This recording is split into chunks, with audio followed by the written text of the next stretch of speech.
ويوم يعرض الذين كفروا على النار أذهبتم طيباتكم في حياتكم الدنيا واستمتعتم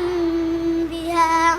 فاليوم تجزون عذاب الهون بما كنتم تستكبرون في الأرض بغير الحق وبما كنتم تفسقون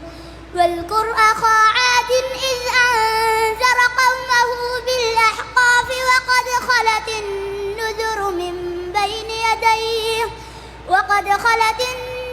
من بين يديه ومن خلفه ألا تعبدوا إلا الله إني